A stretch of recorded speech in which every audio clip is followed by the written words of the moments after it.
Hello, everybody. I'm Rob Watzak. I'm Fine Homebuilding's digital brand manager. I want to welcome you to tonight's presentation by architect Duo Dickinson called Stairs, Code, Craft, and Design. We're going to have a question and answer session at the end of the presentations. I just wanted to say thank you to our sponsor for tonight's presentation, Fine. Fine is a manufacturer of lots of architectural hardware, most well known for their railing systems, everything from stainless steel cables that you can use for infill in your own railings, or complete railing systems that you can customize any way you want, both for interior and exterior. You can find out more about their products at feeneinc.com. So tonight's presentation will be about a 45-minute slideshow. Duo said he's maybe a little bit longer because Duo said he's got tons of stuff packed into this presentation and he's going to move pretty quickly with it. And on that note, if you feel like you missed something and you want to go back at the end of the presentation, we'll be processing it in a couple of days. We'll have the video and Duo's slide presentation uploaded to finehomebuilding.com/webinars, and it will stay there indefinitely for anybody who wants to go back and see anything that they missed.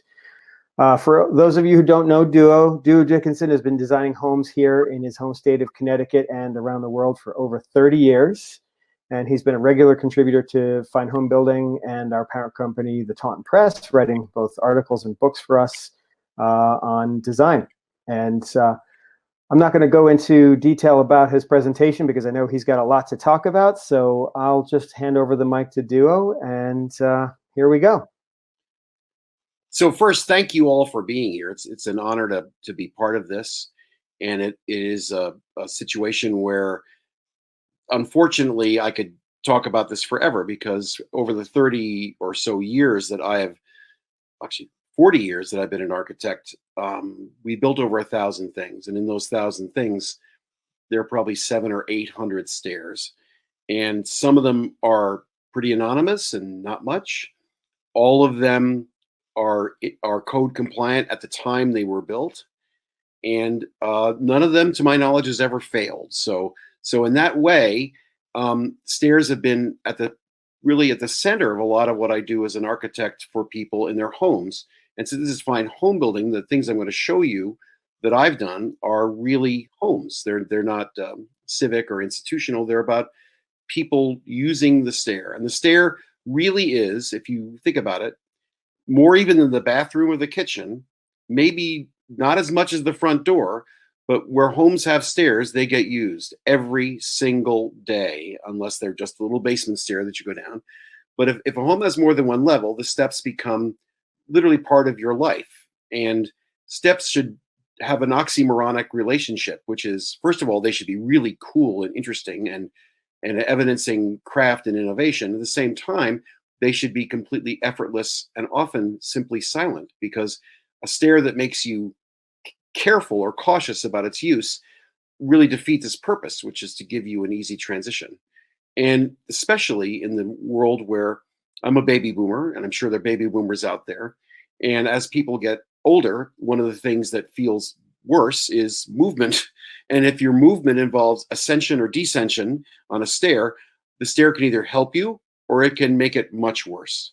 And so almost all the stairs you'll see that I've done really are done in a way which allows for ease of use.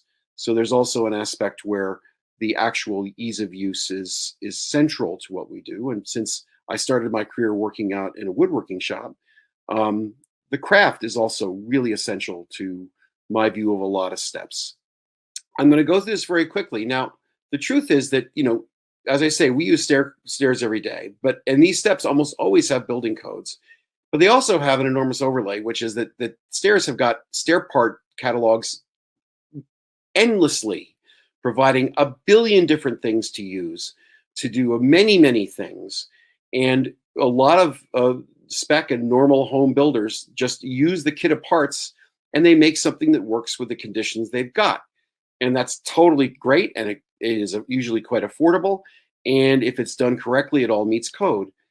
And that sea of stuff that you see makes for stairs that we've all seen a million times, like stairs on the left with those classic standard Newels, stair on the right with a volute that's out of a catalog down to the right, the little jog that allows this, if you look at the upper right, the little jog and the handrail that allows you to go around a wall, whereas on the other side, the stair rail is a barrier rail and just dives into the wall.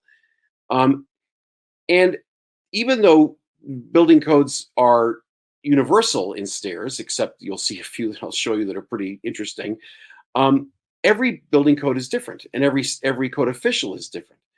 But there are some steps that are done by an unbelievably talented couple architects, house plus house. Unfortunately, on the slide, I wrote down house and house, and that's a mistake.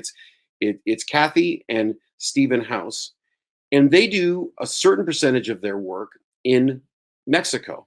And by their own warranting to me, they gave a talk in my class at University of Hartford this year. There really isn't a building code where they are. And so they work with local craftsmen, and they make stairs that are literally sculptures. I mean, colors, reciprocal stair treads here, like you see, that force you to use one step then another, and completely open and variable height railings, really making things that architects' hearts go pitter pat at how distilled and beautiful and interesting they are. And those things are, I would imagine, for some people or some sensibilities, quite scary, but there wouldn't be to me. And they're obviously not to the people that own the buildings. They love them and they are incredibly beautiful. And they make for things that have an expression which is in the brains and fantasies of architects that is often not achievable in the world of codes and stair catalogs and the things that a lot of people in this webinar are dealing with every day. So most of us that deal, especially in America, especially with homes, most of us have to take great care to adhere to the code because we don't want to get sued, or we want to have the building to get a certificate of occupancy. And one way I do that is I see what makes sense for the project and I do my best shot at adhering to the code. And before we bid or build anything, I just take it to the code official and I say, this is what I think is okay. What do you think? And sometimes they say no. But the vast majority of time, if we really thought about it, we have followed, the IRC, which is, now kind of universal for a lot of stuff in America. And we go through a litany of unending regulations of maximums and minimums and profiles and returns and everything you can think about that would allow a stair to basically be designed by itself, by the code, with the catalog, unless you decided that it was a place where stuff can be expressive, interesting, and maybe manifest the best hopes of the people that use it every day. And a good example of this is my mentor, the person that really started me out as an architect, Louis Makel, who works in Guildford, just did the simplest parts you could possibly imagine in a stair, and he just made them create a curve. And it totally meets code. The treads meet code, minimum, maximum of their tread width. Everything meets code, and it's the simplest thing in the world, and it's beautiful. Well, another great architect that I think I even taught at Roger Williams University, Robert Swinburne, who hopefully is on this communication, is a truly terrific architect and has been part of Fine Homebuilding for, I think, years in terms of his various things that he's done, and mostly his thoughts, which are extraordinary. And he's somebody that I really want to get to the University of Hartford to give us a talk. But I said, send me a stair. And he did. And I said, wow, it must be nice not to have to meet all those codes we have in Connecticut. And he sends me back and I said, we meet every code. We meet everything. I said, well, what about the 6-inch or 4-inch or 4.5-inch ball rule between the treads? He goes, take another look. The subtitle was, take another jackass. You'll see that when I cited this to him, he said, there's this beautiful thin mesh that spans between the treads, and that same mesh forms the sides. And I went, well, yes, that really meets the code, but in Connecticut, your handrails can't just be rails. They have to be rails like this, because there has to be a minimum, a maximum, and yada, yada, yada, yada, yada. And I only know this because in a project we just finished this spring, we created a new stair that went down from the outside, made roofs over it. You'll see that to the middle left and the top middle. We made a new stair in a house that we designed about 25 years ago to the right. And we made this really fun little thing that you see here. And the builder freelanced it in terms of the railing and said, well, I'm going to just make this railing. He said, well, okay. And we told him what to do and all the rest of it. And had actually shown a detached, graspable rail going along the inside of things. Said, well, I don't think I'm going to need it because other places have said that you can have a railing like this. And as long as your hand can get around the side of the railing, it's going to be okay. So I said, okay, whatever you say. Building official comes out and says, no. So he's applied some graspable rails, at least for a while. There's some graspable rails applied to this. And you can see that the variation, when very smart people who've done this for a long time take their best guess in a stair, they can often find that what they do, it comes up with different interpretations. So that's the rail that on this side has nothing, but on the other side's got a graspable rail. Well, another incredibly talented architect who I did teach at Roger Williams College, Andrew Wilkinson out of New York City, takes this to a level which is literally the way somebody would make any piece of completely custom design. And that means that a stair like this, which does the usual thing of going up and down and all the rest, not only meets all the codes, and there are a lot of codes in New York City, I mean, a lot of stuff to deal with, but they also, what Andrew does is he really figures this out. He doesn't just figure it out like I do, more or less, on pieces of paper and little models. He puts this process through an enormously rigorous and thoughtful reality where every single condition is described. That means that when it's built the way he designed it. And that's actually a hugely important thing. What it also allows him to do is have an enormous amount of fun with the different materials and the different colors and just the different details that allow things to weave and become literally sculptures in the middle of a home, which I think is a wonderful thing. And also, if you do it carefully, they could be affordable because you're actually paying attention to how it all goes together. Now, a project that I did took the exact opposite approach to that. This is a little tiny renovation that we just finished this winter in Madison, Connecticut. And it was just a stair. There was an existing balcony, and we remade the stair. The stair that was there was completely not to code. So we remade the stair for people that really needed a stair that was easy to walk up and down. So we created this stair, and we thought we would need a graspable rail along the walls. But when we sort of came up with this idea of these Newels that I kind of love, these little sculptures that nest next to each other, the building official offered, he said, no, I'm willing to accept that as part of the Newel accommodation of graspability, even though they're not absolutely continuous. And I said, great. So we didn't have that. But what we also did was we took our drawings and we just literally gave them to a wonderful stair, I think it's Stately Stair in Connecticut, just did a set of shop drawings right off of our drawings, and they essentially vetted everything we drew. And everything we drew became part of a separate set of drawings that we reviewed, and we made sure everything was right, and they were pretty much dead on. We didn't have to do much of anything. But you can see that if you draw it well, a stair manufacturer is pretty versed in making things that are fun and interesting work and buildable. And in fact, the one thing I wanted to say on this particular slide is that it's not just the stairs that a good architect does. He also thinks about affordability, meaning these are closed stringers, not open stringers. So that means that they are a little more affordable. But secondly, they also have to accommodate all the balconies that are around that are upper level that you don't want to fall off and die. So that also everything gets completely drawn, and these are these lightly tapered balusters that I love. And another example of a way to make a stair is totally different than even that, which is interesting, which is this is a beautiful home done in the late 18th century in Clinton, Connecticut.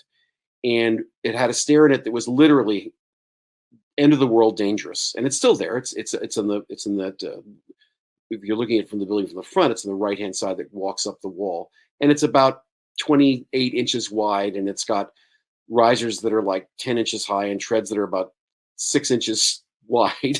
So I mean, it's unbelievable. And the barrier rail top is about 2 feet high. I mean, it's for people that are much smaller and sprier and younger and not us.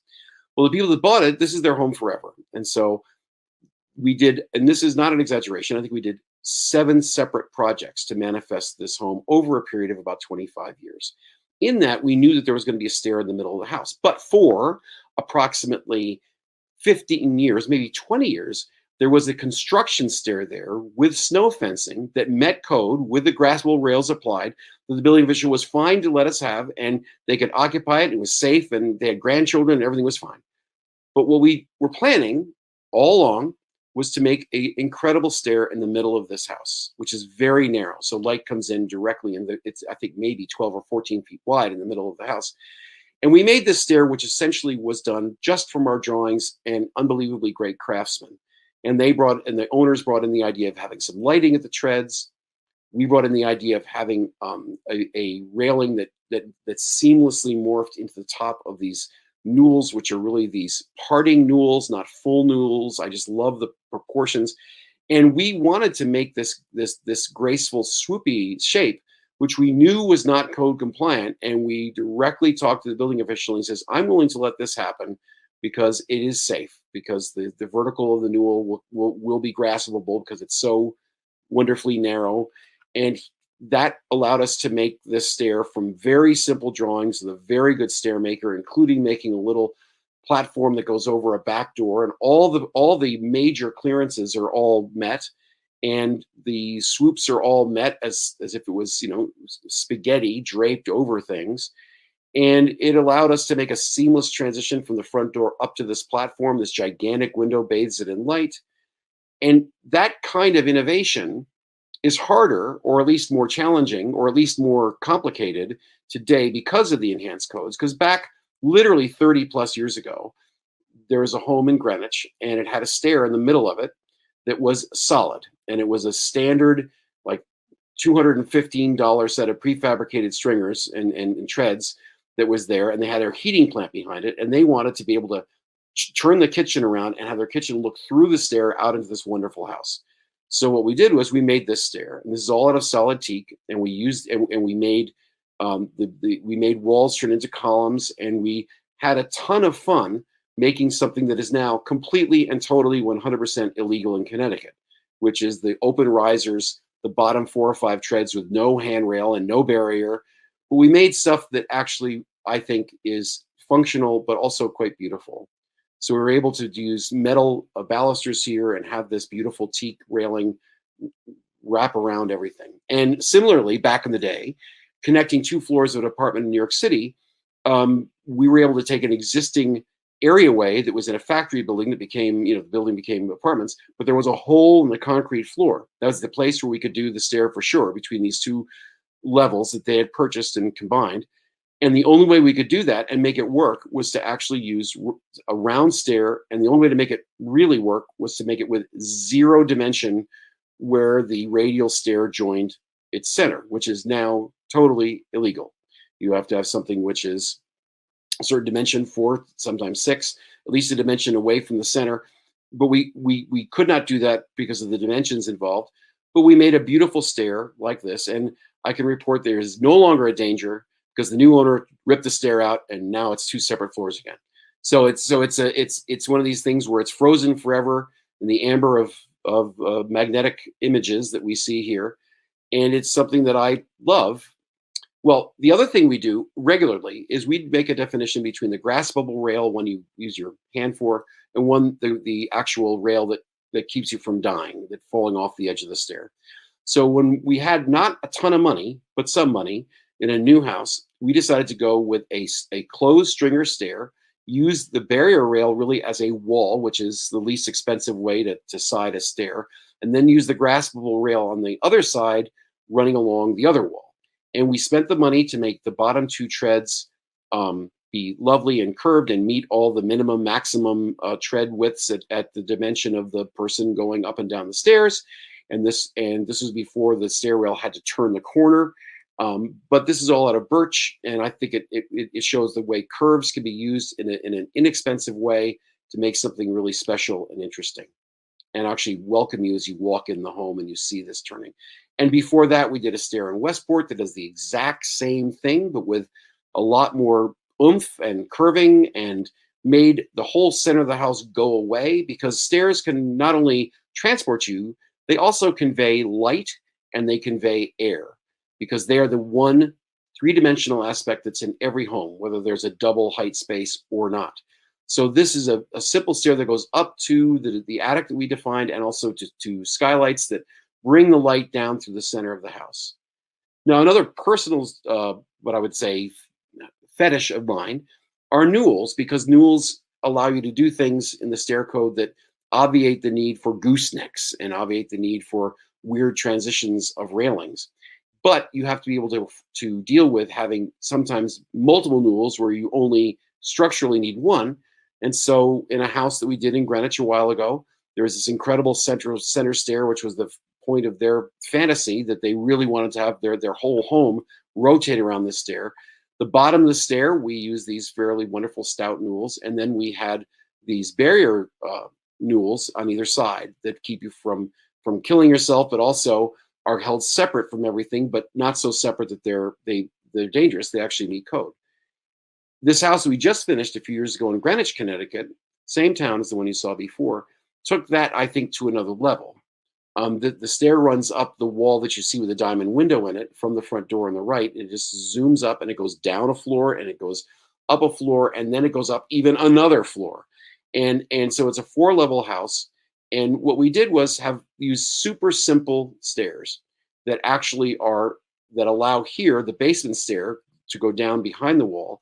But then we spent a little bit of money and have the railing itself be graspable and a barrier at the same time. But we float it so it goes inside of the stair opening up above, making this widening set of stair ends that really turn into little places for toys for kids, and they become almost like a dynamic sculptural element. We also did the thing with all of this, using the curves very judiciously. So when you see them, when you walk in the front, they're quite pronounced because of the perspective. And we made it affordable by making columns instead of really big beams, and allowed here the stairwell to actually use the column for support versus having even more newels. And you'll see the difference in height between the graspable height that you see below and then the height of the barrier rail there. And that actually translates on the next level up. And again, we use trim to, again, do that same sort of animation that makes things that are simple interesting. Square newels painted.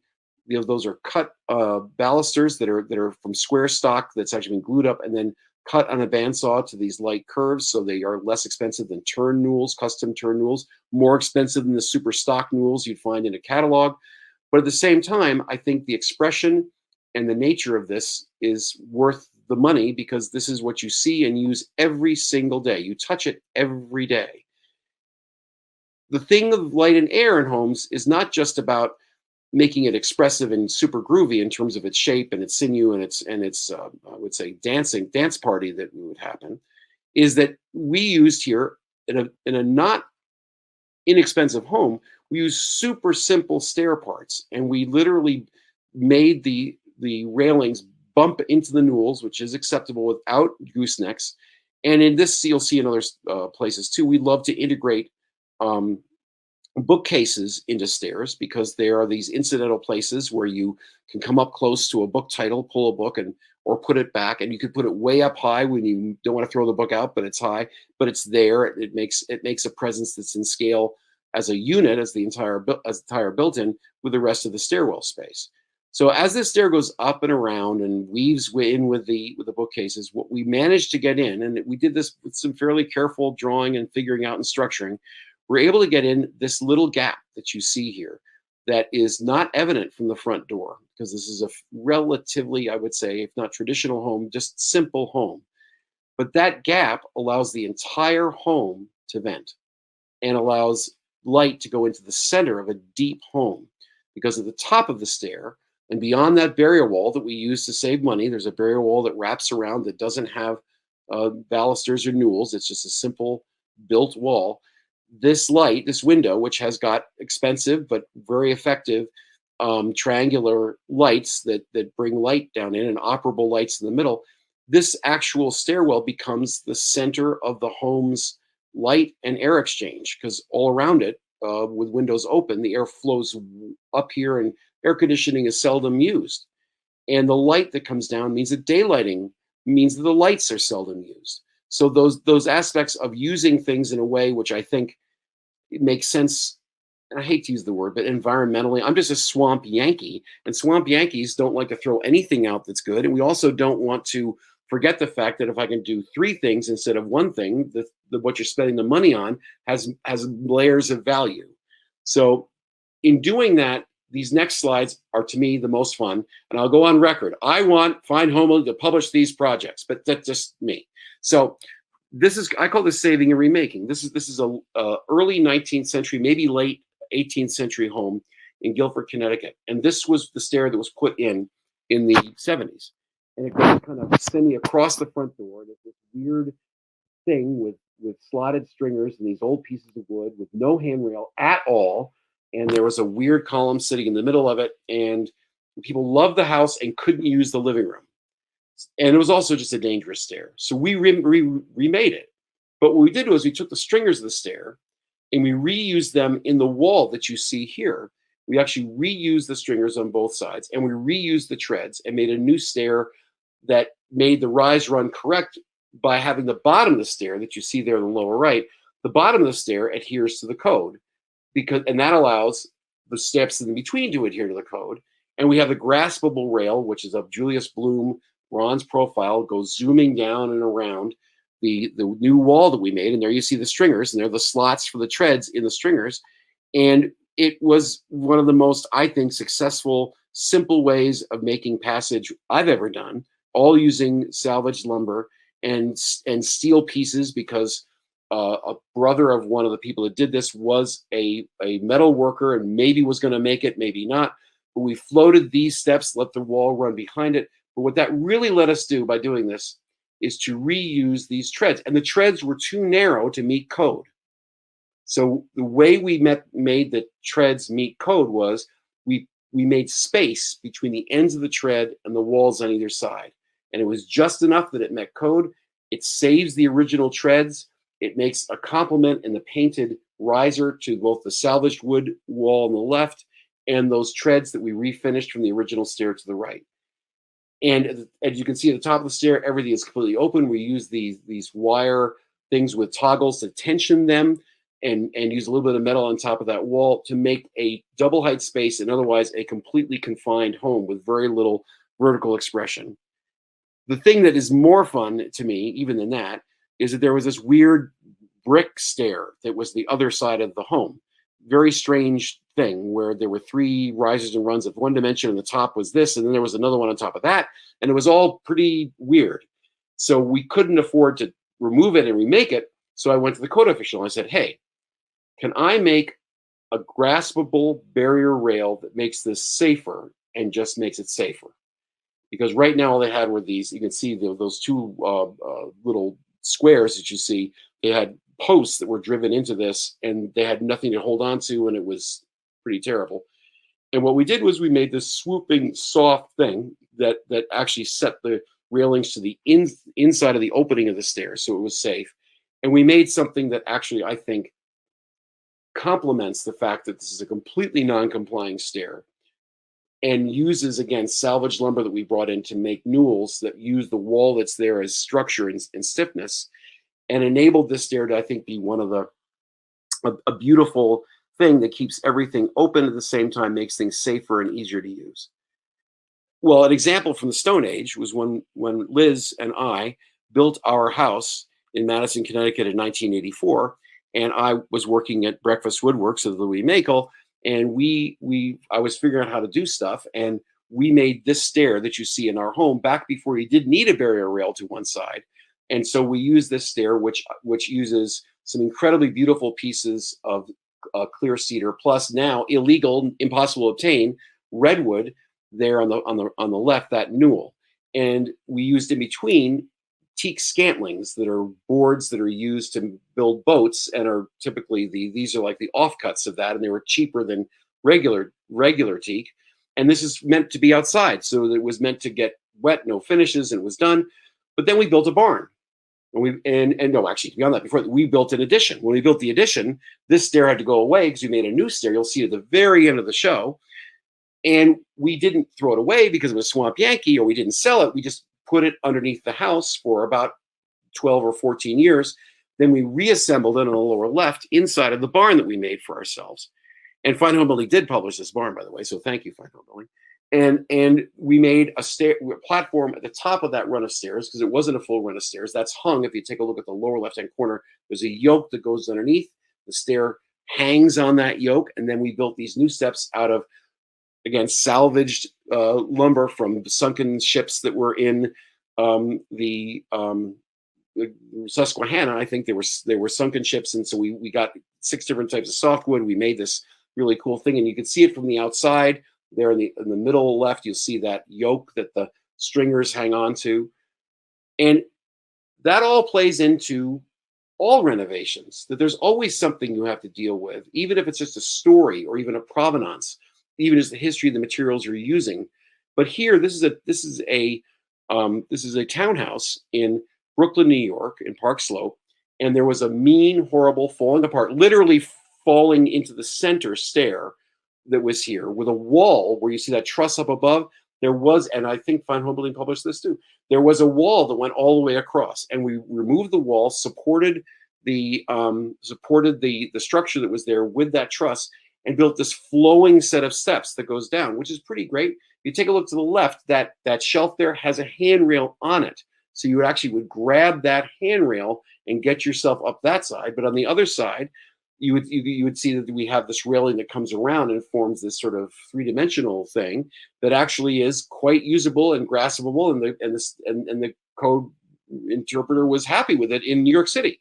Well, we then used this bollard to sort of have the stair come in and not touch it for one reason, because upstairs the stairs were in good shape, and we kept everything of the stairs above it.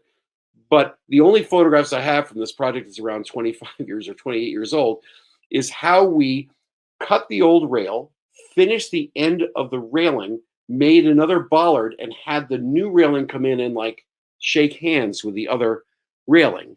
And that combination of old and new and craft is really what stairs can do, that almost nothing else in a house can do. It is a manifestation of this kind of art. Well, more prosaically, a house in DC, which was built in 1965 or 70, had this overwide stair. It was a split level. So you walk into the split level, and there is this 4-foot something wide stair in front of you to nothing. And there was a roof over it, and it was pretty bad. And there was a little stair going down to the basement you see in that hole to the right. And I have to blame the person who took these existing condition photographs, because they suck, and that was me. So I hate myself. But this is what we did. So we opened things up. But what you'll never know or see unless you see this slideshow is that, of course, on the left, we had the graspable rail. So that's continuous and goes all the way down. But on the right, what we did was we furred in that wall to make a stair that was still well over 3 feet, but allowed us to make the bookcases that I love to integrate with stairs, and then allowed us to do something that used curves to take something that was quite prosaic and simple and animate the flow in a way that mimics the sense of movement and transition, ascendance and descendance that a stair just inevitably manifests. So what's another lyric thing about this is that piece of wood that you see, those little things at the top of those are actually the salvage ties from where we vaulted all those ceilings. They were beautiful fir ties that held everything together, and we saved those, finished them, and they became countertops, and they were quite beautiful. So here's the before shot of the overly wide stair. And here's what we did with it. We actually furred in and made this beautiful swoop and built these shelves, really not for books, because this person had lived in Jordan for a long time and had tons of amazing objects from Jordan. And this is like a mini personal exhibit of Jordan stuff. The lower level, we kept the stairs exactly the way they were. What we did was we added trim, because the truth is trim and stairs go together like, something in candy, whatever it is. They go together beautifully like a dance. So if I could make the trim of a stair weave with the stair and feel complementary to the stair, then you lose all that jigger-jagger in-out angle thing plus that happens with prefabricated stuff. You just make the trim part of the art. Well, you recognize this image from before, where we had a prefabricated set of stairs in a condo in Westchester County, New York. And we're doing this project, we're building it, it's going ahead. And I look at this thing because, I think, you're not always totally on the ball. So I'm looking at this, I'm going, well, there's a thing we could do. And I go to the builder and I go to the owner and I say, you know, there's a gap. There's actually a gap between these two stringers. These are the absolute dumbest stairs on the planet. They're just super stock closed stringer steps with railings from, you know, the Morgan catalog, just dropped on top of it. And they have Newels to make up the difference because it's super tight. It's a condo. And I said, well, there's a space between the two stringers. We could do something with that. So we did. We were able to get stainless steel 3/4 inch by 3/4 inch verticals at their maximum height, and they go up the 4 levels of the condo, and they ascend up, and they allow an armature to make a stainless steel railing that wraps around with attachments to it, leaving the stairs just alone. They could still be carpeted. The Newels all stayed. We put some caps on the Newels. It enabled this incredible transition from something that's fairly sad to something that was fairly amazing. And so we brought this. We got a piece of English brown oak from the internet, and the owner finished it all and used it. We used the entire slab that he got in about 7 different applications. This is the primary application of it, and it made something that's quite beautiful. And that transitions to the last major part of this, which is the craft part, which is, you know, it's not just about code. It's not just about dealing with existing things. Stairs become this thing where they're not furniture, but they are. They're fixed furniture. They are the things that require, I think, a great deal of thought, number one, and often require careful material use. And as with anything, you can design anything, but if it's unaffordable, then it never sees the light of day. And the truth of the matter is, stairs are extremely expensive in the lexicon of homes because they involve 3 dimensions, they involve angles, they involve craft and joinery. It's pretty tough. So these are some things we've done in, I think they're all new homes that I think manifest my thinking and, I don't know, just whatever I do. So this was very early on. This was a house in Madison, Connecticut. And this is before some of the codes came into effect. So what we did was make this center point, which has light coming down from the center, as you see in many of these homes. And we use, and the owners loved a tongue and groove paneling for walls, just very traditional stuff. And they pickled it, and it was very pretty. And my thought was, well, let's have that become the risers between all the treads, so that all those little verticals make everything. Then I said, well, you know, we don't by code absolutely have to have a handrail for the last 3 steps. I mean, you could have one, but it depends on what the code official says. Would you guys care if we made, these are 12-foot high ceilings, if we made a Newel that was in scale with this entire first floor of the house?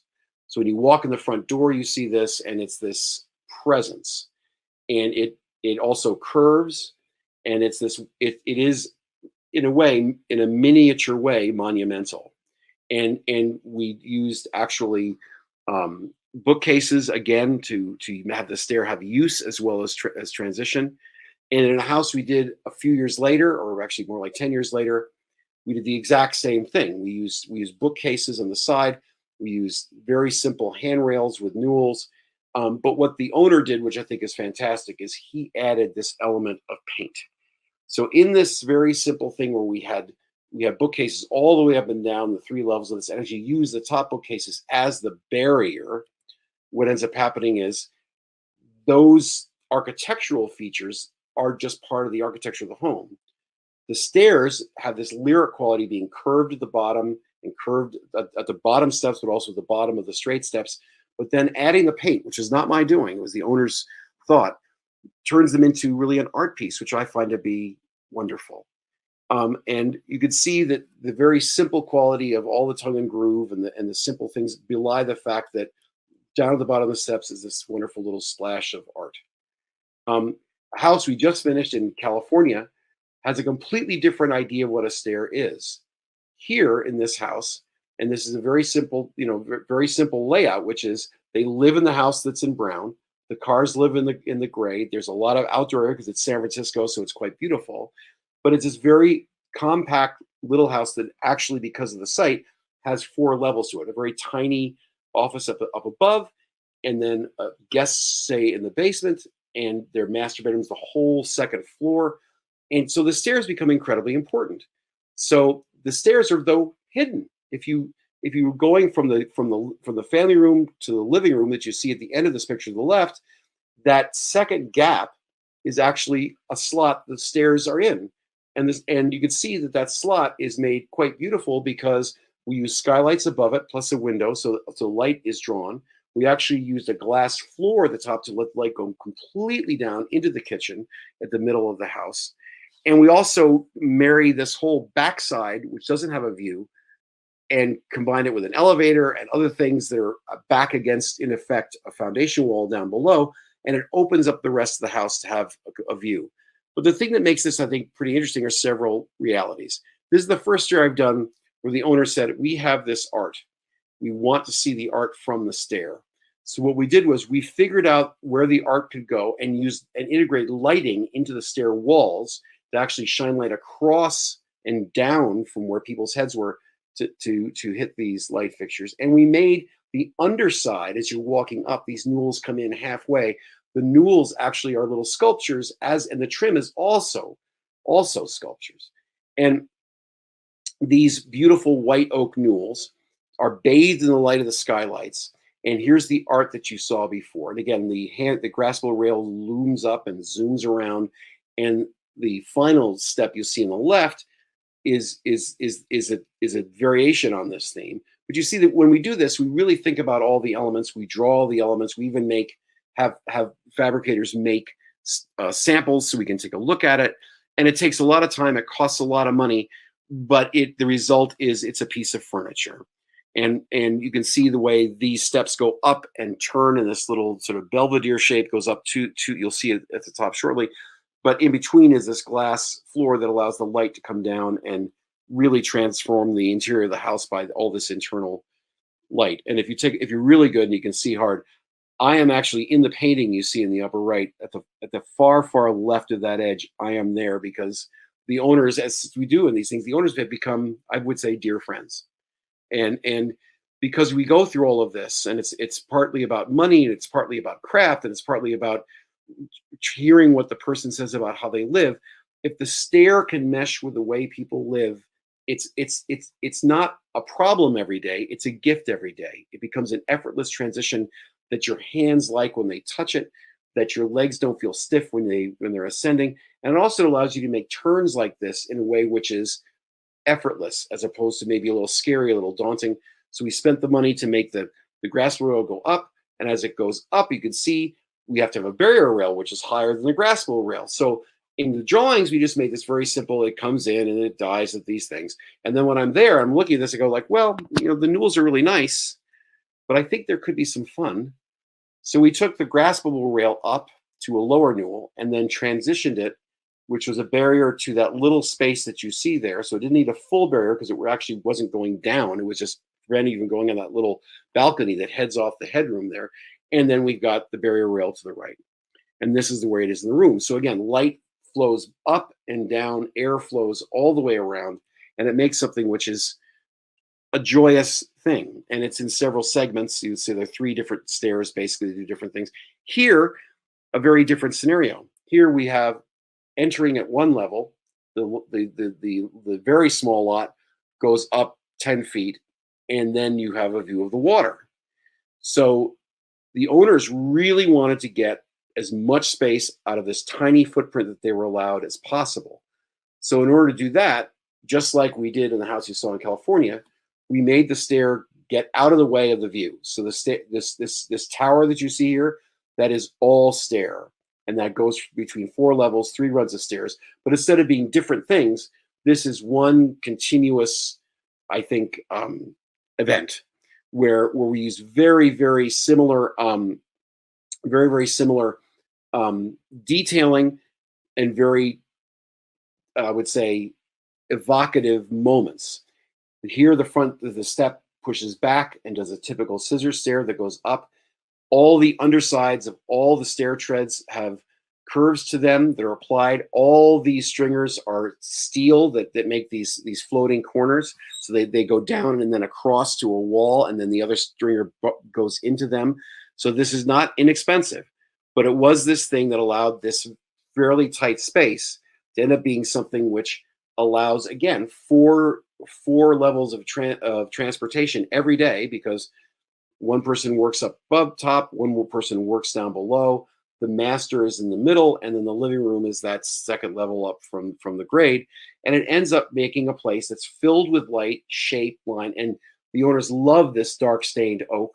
So we did that, and we made the swooping geometries allow for its own presence for that entire space that makes art actually the secondary way you encounter the stairs. There's art all the way around. It's like an art gallery. And we use windows to make the transitions interesting. So just as the lowest level of the stair pulled back, it's scissor stair. At the very top, we took the stair that hugs the wall to the side, and at its platform, it made it the center, going back to the tiny, tiny place we could fit code compliantly a person coming into the space. And so you can see that it goes up and turns and is centered, and then goes in exactly where your human body allows you to enter. This is a different type of stair. This is a small house in Greenwich, Connecticut that really was, again, a labor of love. The entire house was basically like a cabinet. At the center was a stair, and the stair, since we had so little square feet to play with, we were dealing with a floor area ratio that was incredibly limited, and we had to go really from about 11 feet up. We had to make the most economical stair run we could, but it was the way it all panned out was what you saw when you walked in the front door. So it had to be quite something to look at, but from my point of view, it had to be effortless. And what is interesting is we did this stair. It took a huge amount of time and effort to think about the rise, the run, the curves, the nature of the minimum and maximum as you went up the center. And that's all true. And the stair guys were, I would say, as good as you can get. They were fantastic craftsmen. You can see how beautiful this is. But what really made me feel good wasn't all that beauty. It was the fact that I could walk up and down the stairs and not feel like I ever needed to touch the handrail. The way this all played out and the way the rise and run and widths worked out, you could carry a cup of coffee and the paper or your dog up the stairs and or down the stairs, and you felt completely safe. And that just had to go with thinking about what actually we could do. And you can see almost all, not all, a bunch of the risers are curved. You see all the stringers are angled. They have different differential angles where the differential is mitigated by the nature of the curve. It's more ellipsoidal and not circular, so that it's actually was pretty, I think it worked. Well, on a different scale, this house we also did in Connecticut. This has an amazing center stair. And this was really the promissory home that they built and are now developing over the next 20 years. They've already lived there for 10. This is their home, and part of the thing we had to get in because they were using it. They had to have these stairs. They had to have these stairs actually work, and so these stairs are perfect radial stairs, which makes them a little less expensive. They are closed stringer stairs that makes them a little less expensive. But they also had to have a graspable rail, so that's on the inside face. But since they're curved, they're quite expensive. And where we thought it would be quite wonderful would be to take that solid stringer and actually have it wrap the bottom newel, actually, and the top newel, just wrap it to make these elements that normally collide and make them actually hug each other and actually make newels become columns. And this is the double height space down to the finished basement. So this is one space for the entire house, communicates with each other, and you can get a sense of what we did. We made this knuckle, this round thing that allows the house to break around it formally from the outside. That becomes the crucial part, literally crucial, like a crux. It actually becomes the center of the way the 3 or 4, or actually 5 parts of the house all coalesce in this one place. And in there, we did this wonderful window, and we did this stair, and you can see how we thought about the fact you'd see everything from every view all the time. So backwards, frontwards, we made it so that you would actually see different types of columns, different types of newels, different stair transitions, so that it felt like it was essentially a dance, that it was choreographed. And at the top of it, there was this coalescence of all of those forms up into this place that's totally top lit. It again uses art, uses trim and lighting, and it makes it into an arrival point that then is a departure point to go to one side, which is the guest wing, and the other side, which is their master. And take that house and divide it by 4. It's a tiny little house on the water in Madison, Connecticut. And again, it was like a jewel box. And the owner said to me, which is daunting, do what you want. This is your house. And I went like, oh, this is your house. No, it's your house. And so this is very daunting. This is not fun. I don't really like the idea of like making the statement home. So, but we made this home. It's just 2 levels. It's very tight, and it's extremely open on the inside. And because it's extremely open on the inside, the stair becomes really critical. So the first floor is on the left. You'll see we tucked the kitchen in a corner. We made the arcing outside wall actually face the view. Even though the setbacks and the nature of this tiny site meant the house had to be square as you see it, the view was actually on the bias, and we used the curved wall to do that. Well, at not the center point of the curve, but close to it, is this stair. And it's just basically one run of steps. That's all it is. We had to use the underside of it for mechanical stuff. And you'll see that it's at the center of everything. It's the center of the 3 bedrooms, the office. It's the center of the powder room down below, the mud room. It's at the center of everything. And that circular reality of again, a glass floor to let light in and out manifests itself actually on the outside with this cupola. So the cupola takes that beautiful centrality and makes it an outside presence. And that light from the top, both artificial because we use lighting, but also the light from the clear story windows that are up there, comes down through the glass, through the stairs, and actually makes the home fully vented and also incredibly backlit. And it makes a place that says, this is a wonderful construction. So this had the making of this had to live up to all of the visual energy you get with all that space and pyrotechnics and things whirring around it, because the whole first floor is completely open. A beautiful window wall looks out over the water. And so we had to make something which, again, responded to those shapes and places. And I love white oak, so we used white oak in different ways. The railing is walnut.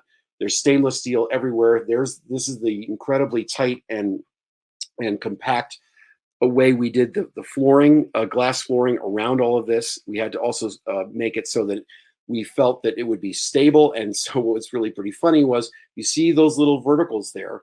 They came after we were in the middle of designing a stair. We originally wanted to have supporting sub-newels in between. The stair fabricator says, no way. He said, you've made these newels so strong, I can torque down this wire so tight that as long as I can hold them together, nothing's going to move it. And it's been there for now a dozen years, and it's basically perfect. The thing that makes this sort of special is not only expressing the ends of those wires and the actual light curves of that graspable and barrier rail that goes up and around. It's also the fact that we curved all the risers, and the risers are curved, and that little subtle softness defeats the sense of a kit of parts. It actually makes it into something which is more sculpture. And on the back side, we played with the trim so it would come up and form the end of the bottom ones, but also allowed, you can't even see it, but there's a very thin gap between that inside trim and the outside trim, which is actually a supply for the HVAC system. So there's what we did to make sure that everything worked out in terms of the wires and everything else going through these solid newels. And there's also this thing we did where we never used, which was a metal newel that we didn't need. So it shows you work this hard pretty through everything and things change. Well, above, of course, it's a metal floor because that's glass. The metal announces itself in the structure. And the stair is this counterpoint of soft wood with hard-edged metal. So there's a dance between and a choreography between different systems that are kind of in blissful coalescence, and everything ends up at the top of that belvedere cupola, this thing, and that also integrates all the HVAC, artificial light, and natural ventilation. Well, as we come to a close, what I'm going to say is that this is the other slide you saw at the very beginning of all of this that was all from a kit of parts, the Brosco catalog. That's, I could probably say it's a 3057 Newel and a 2738 veloute, and then there's a transition. They're these two, and they're all just oak and painted, and they're right out of the catalog. Well, this stair was sat between two walls, and it actually was at the middle of the house, and it was facing exactly at the wrong way. So, but we had this hole in the framing. So if we could keep the hole that was there and make a new stair, and we rethought how the stair would be, we could get rid of those walls, resupport them with a couple judicious columns, but we could completely change the inside of a home that we didn't want to change the outside of at all. The outside was in perfect shape, it was good, but the inside wasn't so good. Well, central to making that work, literally central, was the stair. So we went from this to this. We turned the stair around. Now the stair faces the right where the front door is. Before it faced the left. We made everything out of white oak and stainless steel, super stock stainless steel verticals and wire. And we took the extra time to use these verticals on either side of a column that we clad in white oak to support this existing opening.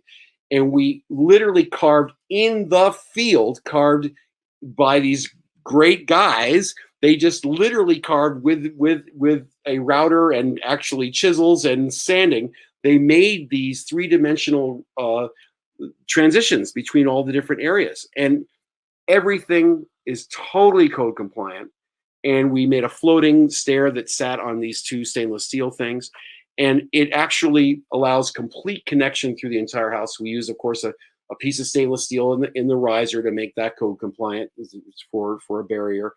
And I think it did completely change the way you looked at the house. Before, there were two walls in front of you when you walked in. Now when you walk in, you see all the way through. And the way you use it again, your hand can just go completely down, and that goes all the way down unbroken to the basement down below. So that, and also up above where that comes up and goes around.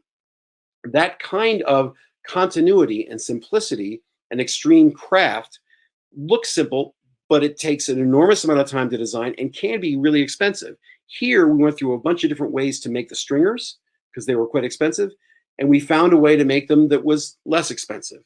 So we kept to the budget. We made something that's quite beautiful, and it's lasted. It's in shape. Now, one of the very last things are a few exterior steps. I know. Oh my God, it's 7:58. I'm sorry. So what we did was this is that same house that had that incredible steel truss that separated and had that incredible stair going between it. The last thing we did was to make these sets of stairs that have a place to sit on it. These sets of stairs that had to have all of its pieces prefabricated and walked through the lower level because there's no way to get to the backyard except through the house. And the house at the time was completely finished. So all of these things here were made in different shops and like 3 different shops. And they were in pieces and then got assembled in place. The deck, by the way, are all separate pieces of pressure treated wood that were pre-finished, making a corrugated 3-layer plywood thing that the water flows through. And you can see this is hand drawings, so it's 1,000 years ago. And so these are hand drawings that show a bench that actually serves as a barrier.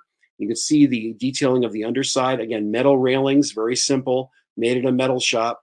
And then I never really got a great shot of this thing fully painted because I just don't have the time. But you can get a sense of how much fun and interest it is because we knew that this would be seen from below. We knew that when you were sitting outside in this piece of dirt in Brooklyn, which is incredibly wonderful to have, you don't want to see the underside of some sad, carpenter bad move thing of, Chico fasteners and just ick. So this is all made in a way which is 3-dimensionally thought about, where we actually think about shapes, we think about transitions. And again, the way we worked out the treads, it just flowed. And it actually works, I think, incredibly well down to this garden. And this is that same house that had that curved stair in the middle of it. We had to, because it was a FEMA thing, we had to be this high off the water. We just had to be. How do you do that and still have this very simple way to get out? We immediately talked to the town. We said, what do we need for barrier and graspable rails? Well, of course, we needed the real, if you look at the left, we needed a really beautiful barrier around where we had these decks, which we did. And we had these really nice Newels. But he said, if you give me 2 railings I'm going to say that the stuff on the left really is ornamental.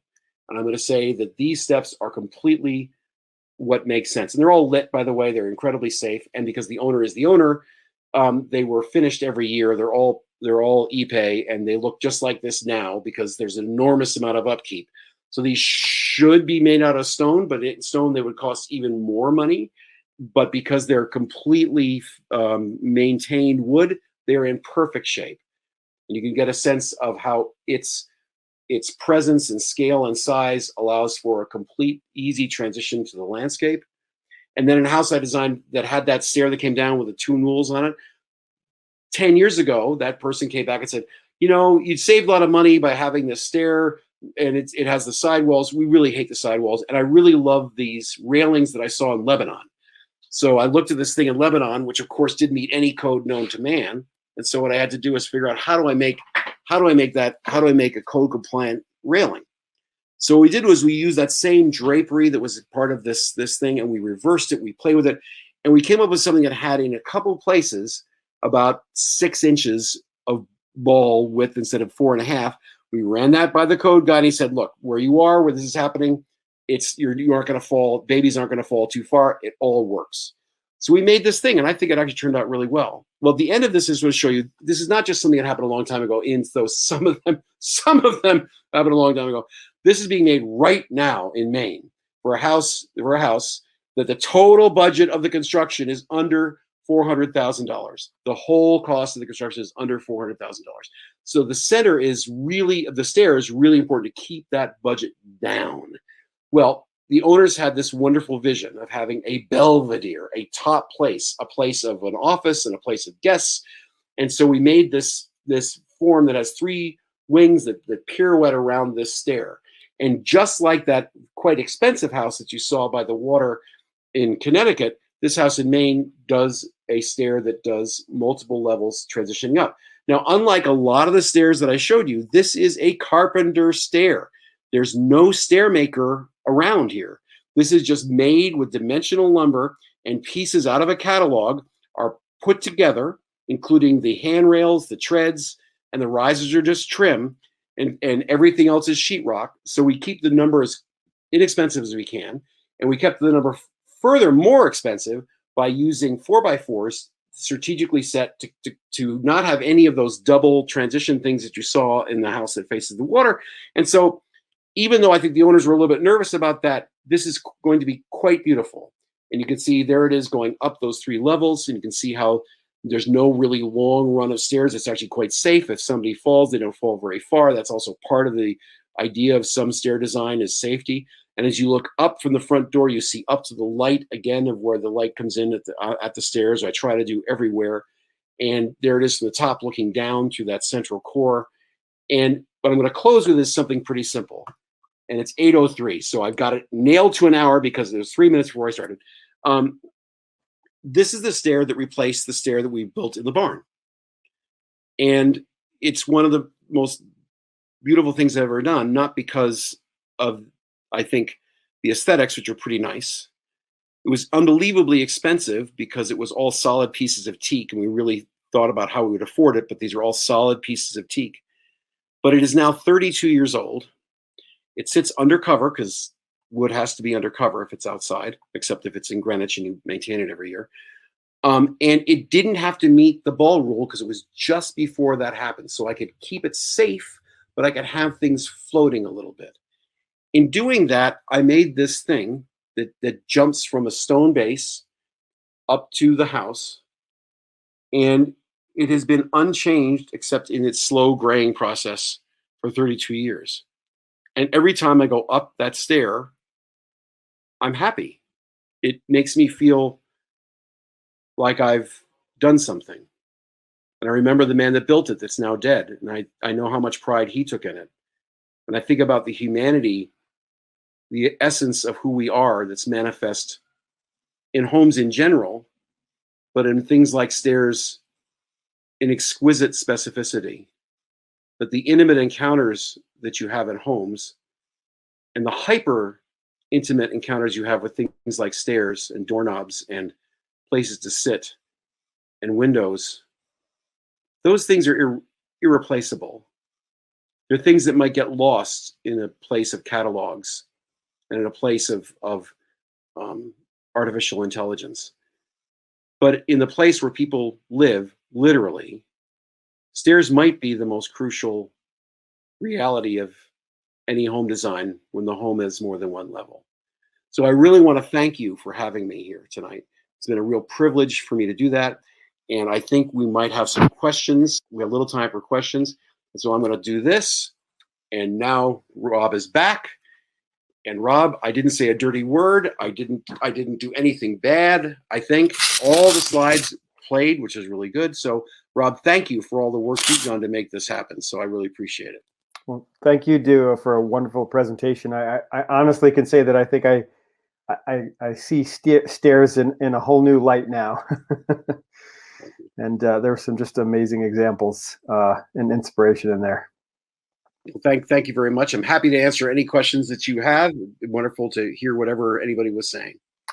So we did have a few questions. Most of them seem to be more on technical issues Sure. with dealing with stairs, and one is a pretty straightforward question. If with the 4-inch ball rule, 4.5 now, 4.5. 4.5, are open risers generally permissible as long as they meet that rule? Yes. Okay. Yes. You have to have a barrier.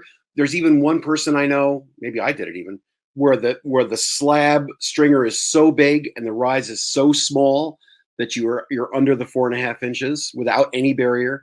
But in most cases, we do something like a rod, or we do a turn up or something like that, or a turn down, and we make it safe for babies. Basically, it's for babies. Sure. So now this is another one on dimensions. It's Paul is building a new house for the first time and building his own stairs, and he was wondering if the graspable rail is included in the minimum tread width. Like if your rail protrudes into the space, is that considered? Well, there are rules for protrusion, okay, Mm-hmm. and there are rules for height, and those rules go out the window in some places if there is what's called an ornamental stair, which is less and less likely these days. Spiral stairs, ladder stairs, they don't have to meet any of these criteria. There has to be one place where you have a means of egress, as well as the egress window, typically for an upper level place. That is all super defined by what the railing is and how high it is, and really has nothing to do with the rise run of the step per se. But the rise run of the step is as elemental and important as that graspable rail is. So you've got to have it all. And it's also the width of the stair. It's also, bizarrely, in some of these very large places, the length of the run of the stairs is limited. The platform is highly defined for minimums, really. So stairs are a strange place where everything is touched by your hands to make it, everything is touched by your hands to use it, and everything is in the envelope of the code to make it. So it's a unique thing. That's why when you ask me, what do you want to talk about? I said, well, stairs are a thing which embody all the aspects of home design and construction in one central place, which I think is actually makes them, to me, delightful and wonderful. Sure. Well, one thing, paying attention to everything you've talked about this evening and sort of extrapolating from this question here, is that one of the takeaways that I got is that involve, especially if you've never done this before or never done a really artful stair before, is involve the people who will be building the stairs and the building officials as early as possible. The number one thing is, and I see here somebody mentioned, how long does it take to design this thing? Because these things, some of them take an enormous amount of time because of all the clearances that are involved. But they're really like, if I'm 65, I can make it up and it's believable. So I'm going to say there are three things. There's the design as an idea, as a visual presence, as a hope for usable art. That's at the beginning. You then go to the next phase, which is code compliance, which involves taking those ideas and seeing how they fail or can be meshed with. Then a third thing happens, which is money. You bid that thing. And then it's actually four things. The fourth thing is fabrication, because stairs, like kitchen cabinets, are only made after the building is pretty much framed and almost everything is in, because the distances they make from top to bottom are, without question, totally crucial, as are the widths. And there, a good example was, we're doing a project right now for the Episcopal Cathedral in Hartford, Connecticut. And it's a beautiful flat thing. And I didn't show people here because it's not a home, but the same rule applies. In this incredibly beautiful space that was designed by Ithiel Town in 1827, there is a big floor, and the floor, because it's 1827, goes up 3/4 of an inch in the middle and goes back down again. So that totally freaked me out last week. I mean, it freaked me out because we have these steps that run all the way across, and the idea of the bottom tread being 3/4 of an inch different than all the treads above it is technically and kind of sort of maybe, if you read the code one way, okay, but it's bad and it's dangerous and it's wrong. You don't do that.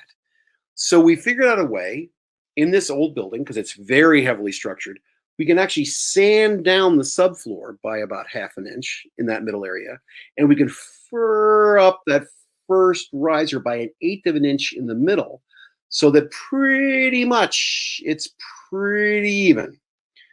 But that reality of stairs having to mesh with existing conditions is also almost unique in construction. It's really hard to make a great stair idea work when the framing and the structure is wrong. Sure. And it's happened. I mean, I've had to do some stuff where you had to put a tread in here, but to reframe a stair opening is hugely problematic, and you can't change the floor levels. Period. End of story. So it is a magic thing when this thing sort of happens like this. Right. One person, before we get to that last question that just popped up, one person was curious about, where do you find glass flooring? It's made, the stuff we have is it's a thing, right? There are 3 or 4 manufacturers. The one we've used is in Texas. I forget their name. It's the classic thing of a stock system. Oh, they're all channels, right? But all the pieces are made, so they're not like you buy stock pieces, and it's unbelievably expensive because it's extremely tight tolerances. But the benefits of it, if you use it strategically, with staircases, are off scale how good they are, because having not just space there, because many places are too small that allow light to transmit, to actually use it as a way of using the stair and have light transmit down, is again one of those double dips, and it makes the presence of the space, I think, magic when you can do that. It's also, to be honest, terrifying. Some people really go up there and they just are terrified. Other people are worried about, what do you see when you look up? I mean, there are many things that you have to feel you have to vet everything with the owner and say, are you okay with this? I mean, another way people have done this in the past is they'll have, like in libraries, but also in houses, they'll do grates, and the grates will be this mesh, and it'll be 3/4 of an inch and all the rest of it, and you could just see little kids up there with marbles dropping them down, and all that kind of stuff. But that's true of a lot of things in homes, whether it's toilets or windows or beds. Things are idiosyncratic in their tolerance, and also they're idiosyncratic in the fears of the people that use it. And if you, as an architect or a builder, if you say your fears are meaningless, then you're just a bad architect. I mean, the idea is that homes are like clothing. I dress like a dirtbag every day. I just have no style sense, and I just am what I am. But other people, if they don't have the right clothing, they feel bad. So it's really about the emotional reference people have with their homes, that if you are insensitive to that as an architect, you're just not a good home architect, period. So that's what pretty much all of these, except for a few, all of these projects really came from the sensibilities of the owners that I vetted out, asking them for images and what they liked and what was going on. And then I would show them options. And that's the way homes evolve, is by directly meeting the functional realities, the financial realities, but also the client preferences.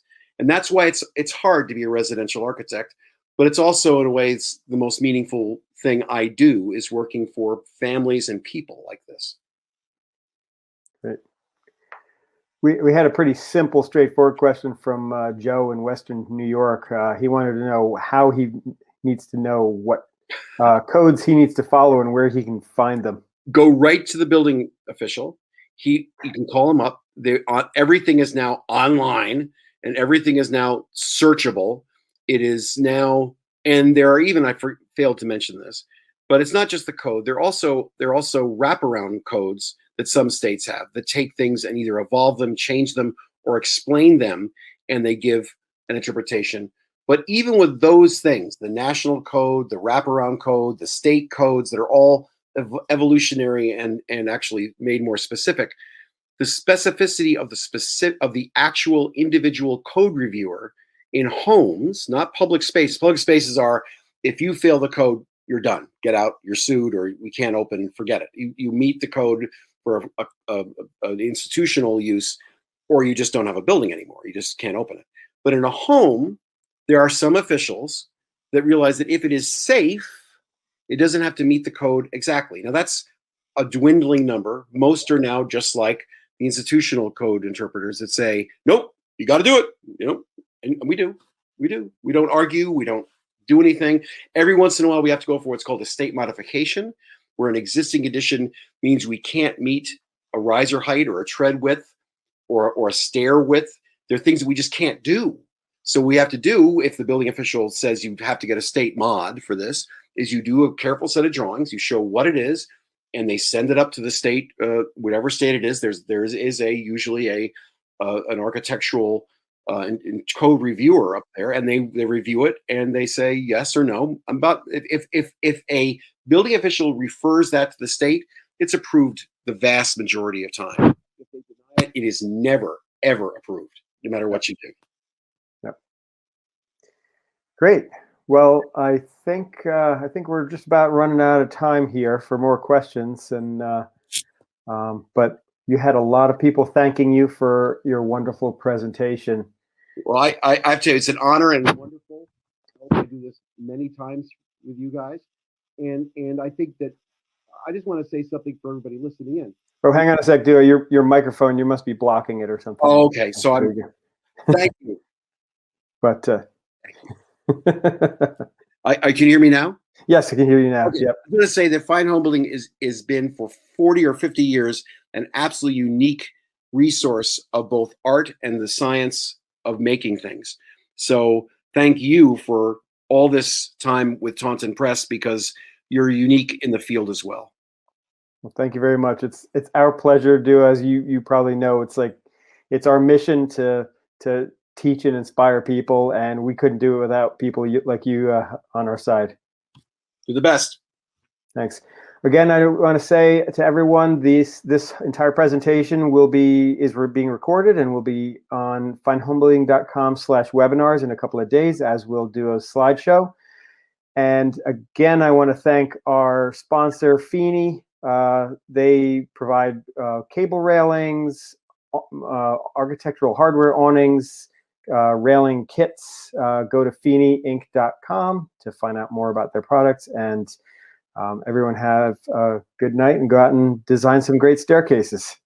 Thank you very much for all of your time. Thank you very much. Good night.